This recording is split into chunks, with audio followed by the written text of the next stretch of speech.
வணக்கம். தமிழொலியின் இரவு நேர பிரதான செய்திகள். முதலில் தலைப்புச் செய்திகள். கடத்தொழிலாளர்களுக்கு புதிய காப்பீட்டுத் திட்டம் வெளியான அறிவிப்பு. இந்தியாவுக்கான விமான சேவைகளை அதிகரிக்கவுள்ள ஸ்ரீலங்கன் ஏர்லைன்ஸ். சுரேஷ் சாலே கைது, பிள்ளையான் கொடுத்த வாக்குமூலத்தால் நாமலுக்கு இறுக்குப்பிடி. யாழிலிருந்து கொழும்பு சென்ற பேருந்து மோதி பெண் உயிரிழப்பு. காணி உரிமை சிக்கல்களுக்கு தீர்வு, ஜனாதிபதி அனுர நாளை அனுராதபுரத்துக்கு. தனியார் பாடசாலை ஒன்றில் 16 மாணவர்களுக்கு ஒவ்வாமை. யானை தாக்கியதில் ஒருவர் உயிரிழப்பு. சர்வதேச பிடியாணை உத்தரவில் கைதான இலங்கையர். விமான நிலையத்தில் ஆணும் பெண்ணும் கைது. தொடர்பான விரிவான செய்திகள். கடத்தொழில் நடவடிக்கைகளுக்காக ஆழ்கடலில் மூழ்கி பணிபுரியும் கடத்தொழிலாளர்களுக்கு புதிய காப்பீட்டுத் திட்டம் ஒன்று அறிமுகப்படுத்தப்பட்டுள்ளது. விவசாயம், கால்நடை, காணி மற்றும் நீர்ப்பாசன அமைச்சின் கீழ் இயங்கும் விவசாய மற்றும் விவசாய காப்பீட்டு சபையினால் இந்த திட்டம் அறிமுகப்படுத்தப்பட்டுள்ளதாக தெரிவிக்கப்படுகின்றது.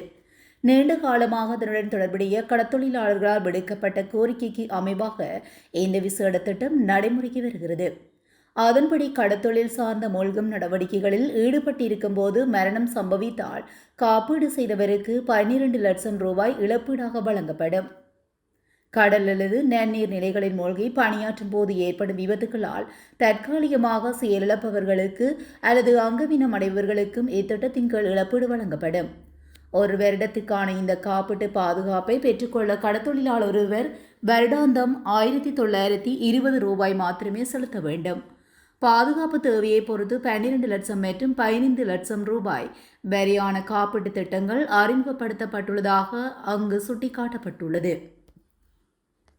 இந்தியாவுக்கு இலங்கைக்கும் இடையிலான வான்வழி தொடர்புகளை மேலும் வலுப்படுத்தும் நோக்கில் இரு நாடுகளுக்கும் இடையிலான விமான சேவைகளை விஸ்தரிக்க ஸ்ரீலங்கன் ஏர்லைன்ஸ் தீர்மானித்துள்ளதாக தகவல் வெளியாகியுள்ளது. தென்னிந்தியாவின் பிரதான சுற்றுலா சேவை கண்காட்சி இணையாகவே ஸ்ரீலங்கன் ஏர்லைன்ஸ் நிறுவனம் அண்மையில் டெல்லியில் நடைபெற்ற ஊடக சந்திப்பின் போது இந்த விடயங்கள் குறிப்பிடப்பட்டன. தற்போது இந்தியாவுக்கும் இலங்கைக்கும் இடையில் வாரத்துக்கு சுமார் 90 விமான சேவைகள் முன்னெடுக்கப்படுகின்றன. 2026ஆம் ஆண்டின் ஆரம்பத்திலிருந்து இந்த எண்ணிக்கையை மேலும் அதிகரிக்க நடவடிக்கை எடுக்கப்பட்டுள்ளது. ஸ்ரீலங்கன் ஏர்லைன்ஸ் தனது 10வது இந்திய இலக்காக அகமதாபாத் நகருக்கான விமான சேவைகளை விரைவில் ஆரம்பிக்க உள்ளது. இதன் மூலமாக இந்தியாவின் 8 பிரதான நகரங்களில் 6 நகரங்களை ஸ்ரீலங்கா ஏர்லைன்ஸ் உள்ளடக்குகின்றன. இலங்கையின் கடந்த கால அரசியலை பெருங்கேள்விகளுக்கு உள்ளாகி இருக்கும் உயிர்த்த ஞாயிறு குண்டு தாக்குதலின் மர்ம மொழியாக இருந்ததாக கருதப்படும் முன்னாள் உளவுத்துறை பிரதானி சுரேஷ் சாலே மற்றும் பிள்ளையான் ஆகியோர் மீதான புலனாய்வு விசாரணைகள் தீவிரமடைந்துள்ளன. ராஜபக்சக்களின் அரசியல் மேல்வருகைக்காக இந்த சதித்திட்டம் தீட்டப்பட்டதா என்ற சந்தேகங்களுக்கு மத்தியில் நாமல் ராஜபக்சவுக்கு சட்டப்படி இறுகத் தொடங்கியிருக்கிறது. தேசிய பாதுகாப்பு என்ற போர்வையில் மறைக்கப்பட்ட கொடூரமான உண்மைகள் வெளிப்படுவது ராஜபக்ச அதிகார வர்த்தகத்துக்கு பெரு நெருக்கடியை ஏற்படுத்தியுள்ளதாக தெரிவிக்கப்பட்டுள்ளது. யாழ்ப்பாணம் ஏனையின் பிரதான வீதியின் மதவாச்சி நகரில் நேற்றைய தினம் பஸ் மோதி பெண்ணொருவர் உயிரிழந்துள்ளார். யாழ்ப்பாணத்திலிருந்து கொழும்பு நோக்கி சென்று கொண்டிருந்த தனியார் பயணிகள் பஸ் ஒன்று குறித்த பெண் மீது மோதியுள்ளது. இதன்போது பலத்த காயங்களுக்குள்ளான பெண் வைத்தியசாலையில் அனுமதித்ததன் பின்னர் உயிரிழந்துள்ளதாக மதவாச்சி போலீசார் தெரிவித்தனர்.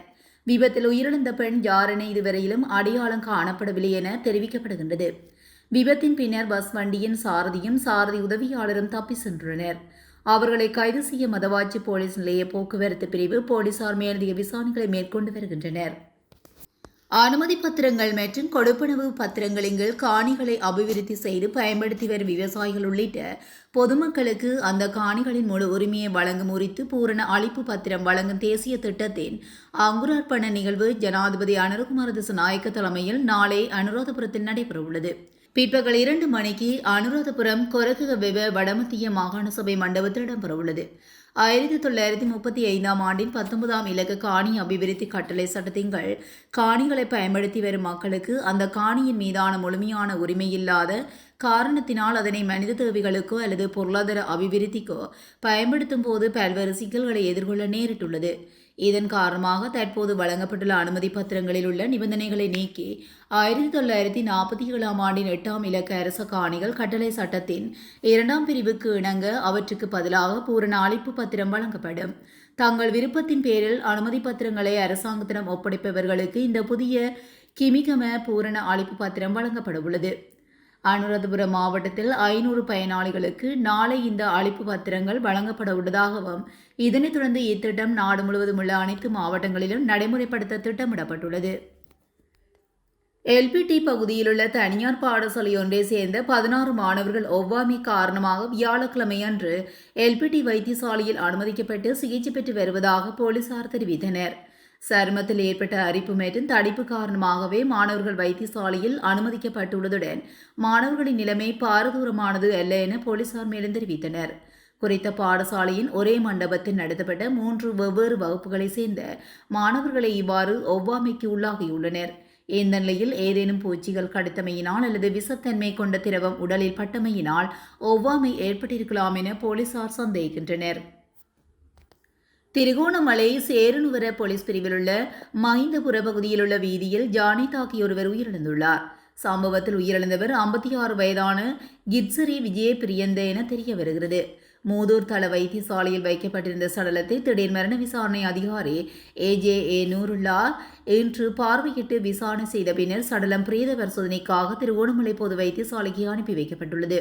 ஜானை தாக்குதலுக்கு உள்ளான நபர் எரிபொருள் எடுப்பதற்காக மோட்டார் சைக்கிளில் நேற்று இரவு 10 மணியளவில் சென்றபோது வீதியில் நின்ற யானை அவரை அவ்விடத்தில் வைத்து தாக்கியுள்ளது. சம்பவத்தில் காயமடைந்த நபர் அவசர நோயாளர் காவு வண்டி மூலம் வைத்தியசாலைக்கு கொண்டு செல்லும் வழியில் உயிரிழந்துள்ளதாக தெரிய வருகிறது.